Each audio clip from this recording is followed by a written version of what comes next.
Ladies and gentlemen, I am an automobile journalist who lives in Gurgaon and works on the other side of Delhi, and I have a daily commute of about 100 kilometers. Over that, I'm a petrol head.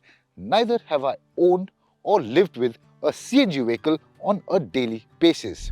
So, when the Tata Altroz iCNG landed in the autoX garage, I knew it would be a real test of what it's like to live with on a daily basis, and I even managed to get a proper 1,000-kilometer road trip in to Kanpur and Lucknow. Here is my detailed experience of the week.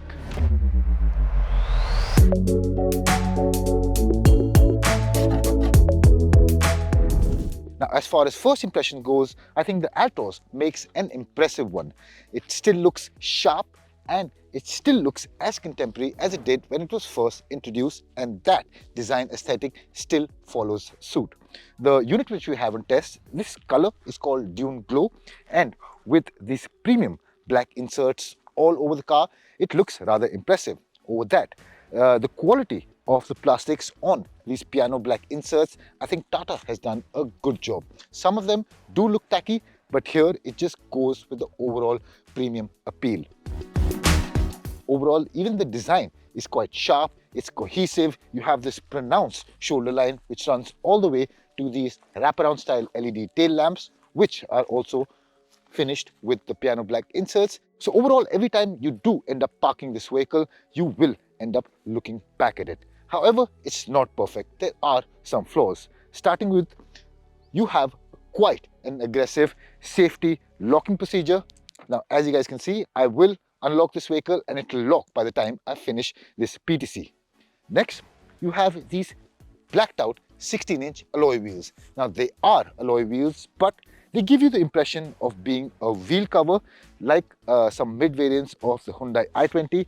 It detracts from the overall premium appeal, but because it's finished in a dual tone color, I think it goes well with the overall look.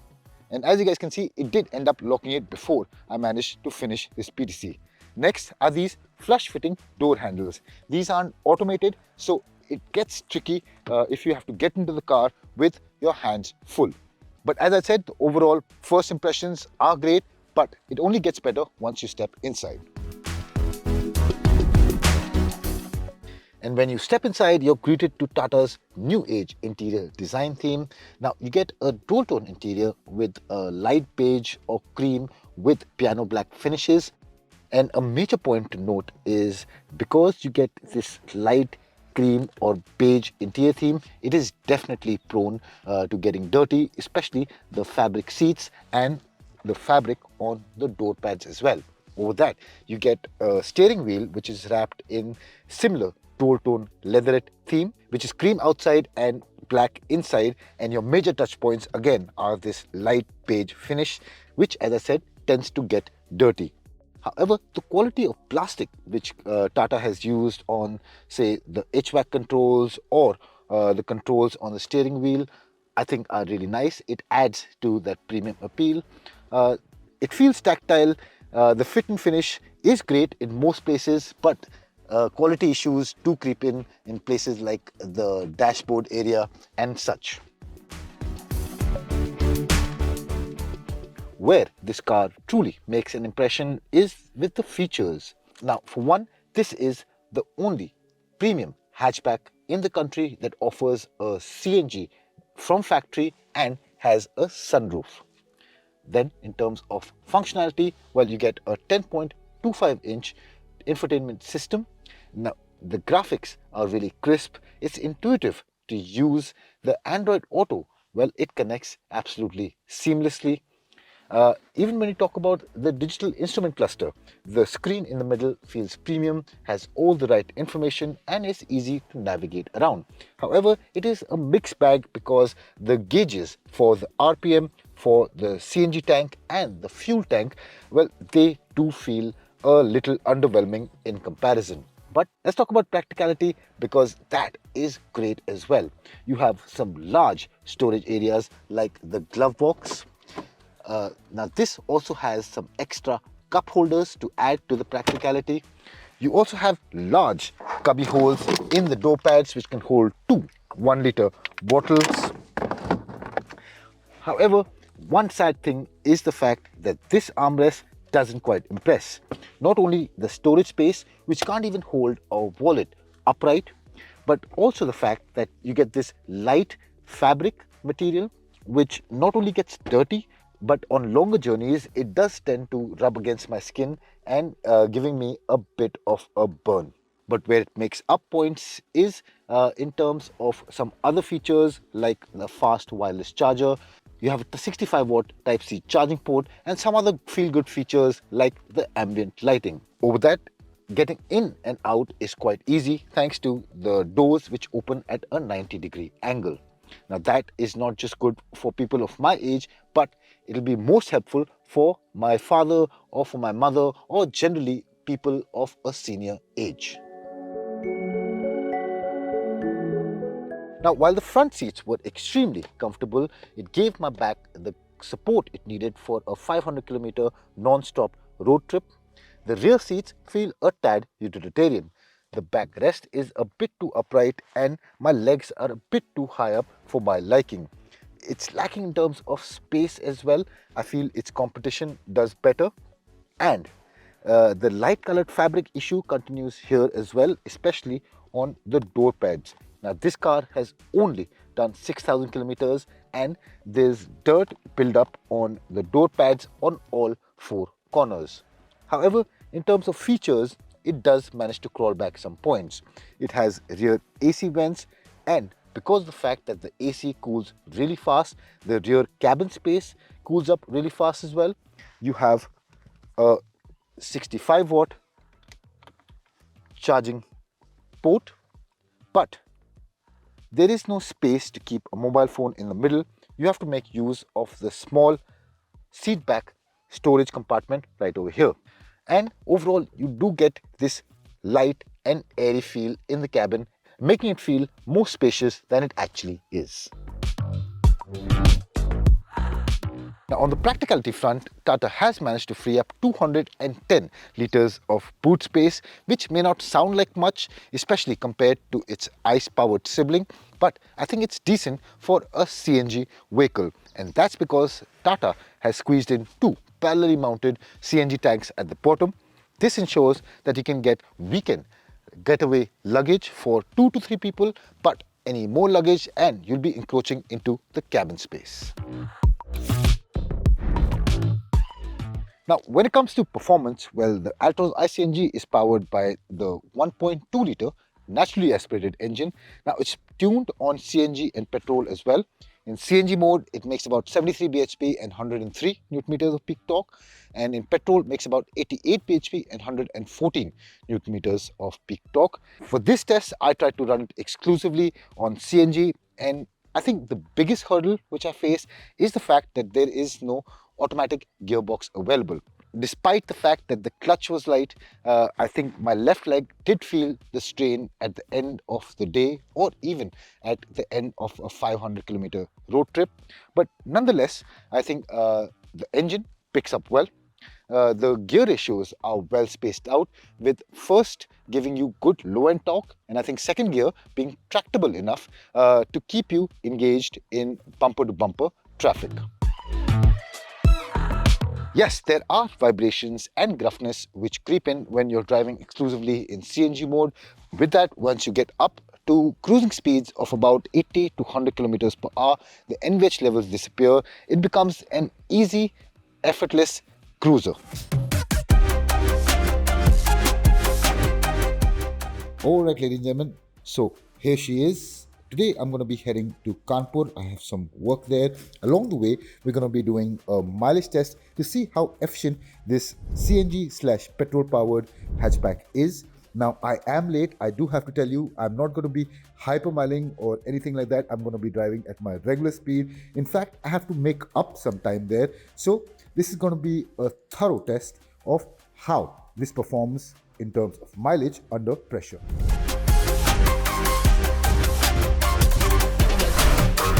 I'll fill up the CNG and petrol tank on the way, and that's when I'll also be resetting this CNG trip.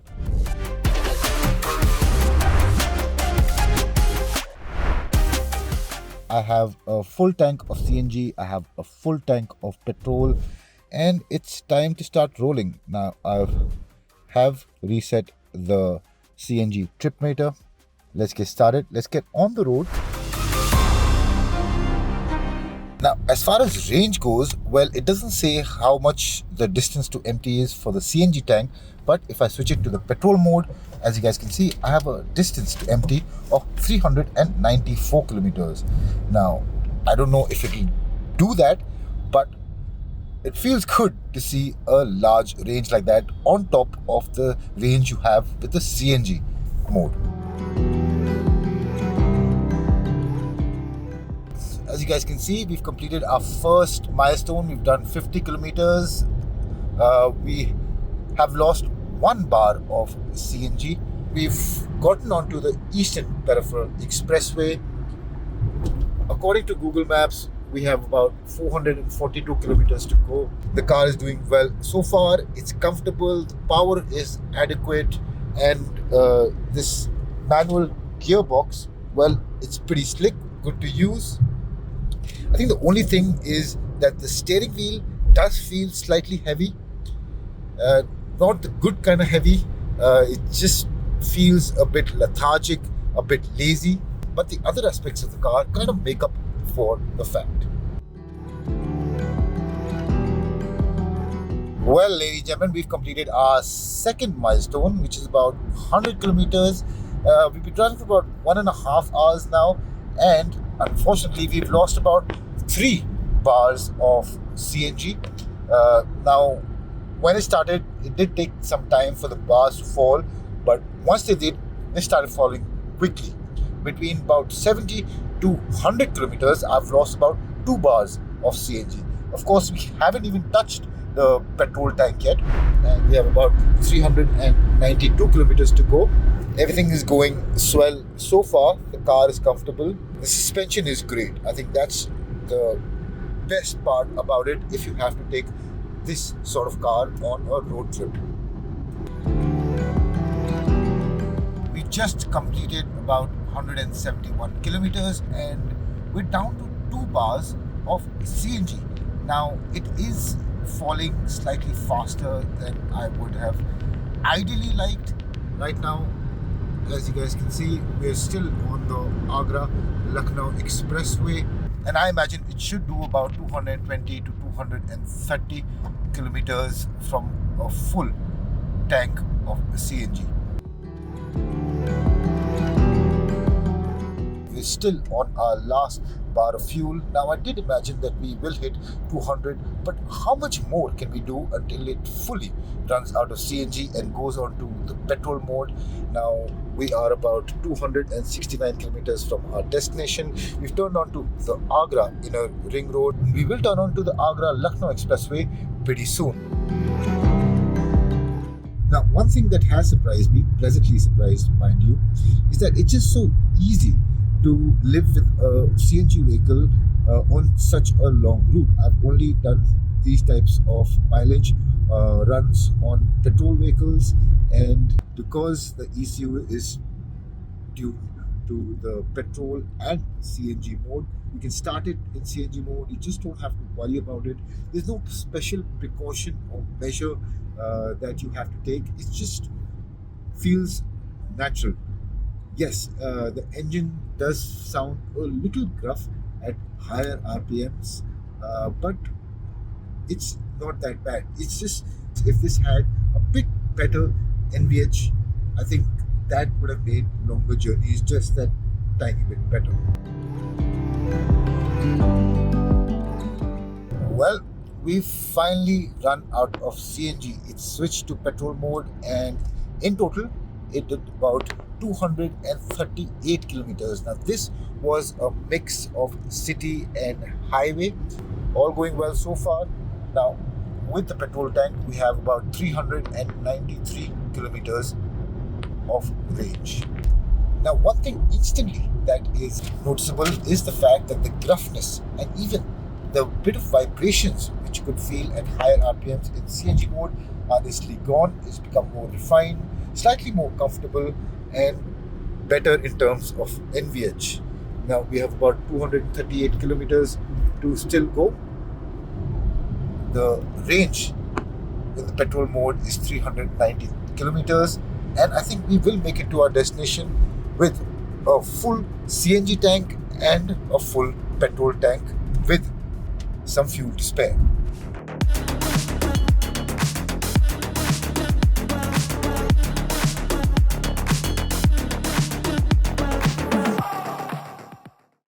Alright guys, so we're finally on our way back. We did fill the CNG second time around. Now this time we only did the highway run purely on CNG alone, and again we managed to get about 241 kilometers.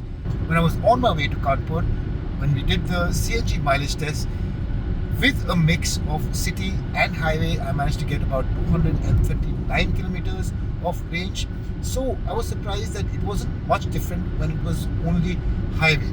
As a result, a real world efficiency or a mileage that you can expect from purely on CNG with the Altroz iCNG would be about 230 250 kilometers, which is actually not bad provided you don't have a long daily commute. So one of the biggest benefits that you can expect from the Tata Altroz iCNG, provided you are taking it on a longer journey, is just how comfortable it is. The suspension, well, it absorbs bad potholes, rutted sections, undulated roads absolutely effortlessly. And not only for the driver, but for the passenger and co-passengers as well. A single short journey of 500 kilometers without stops, I think that is definitely possible. And it's going to make your life a lot easier, because it's not only about the suspension, it's also about the seats. The seats are absolutely cushiony, they keep you concentrated and absolute comfort, letting you enjoy the drive ahead.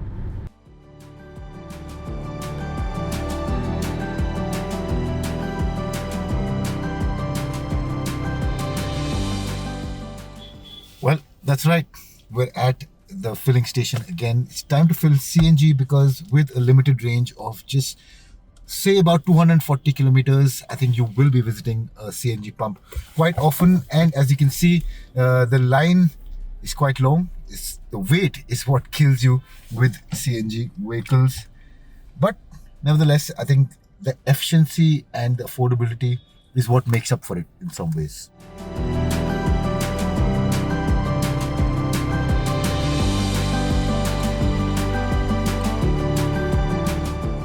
So, ladies and gentlemen, after a week and a demanding road trip with the Altroz iCNG, what's the final word? Well, the Altroz definitely has its share of quirks and flaws, like the fiddly door handle, the overly enthusiastic safety auto lock, or even the fact that it doesn't get an automatic gear option. Well, it hampers the overall experience, but I say goodbye to it with an overwhelmingly positive experience. Now, it delivers on the efficiency without compromising on the premium feel, safety and ride quality. And if you're looking for an efficient, no-nonsense, premium family hatchback, well, Altroz is definitely something you should look out for. And if you guys like this video, please do hit the like button, subscribe to our channel in order to not miss any of our long-term videos. I thank you guys for watching. I'll catch you guys very soon.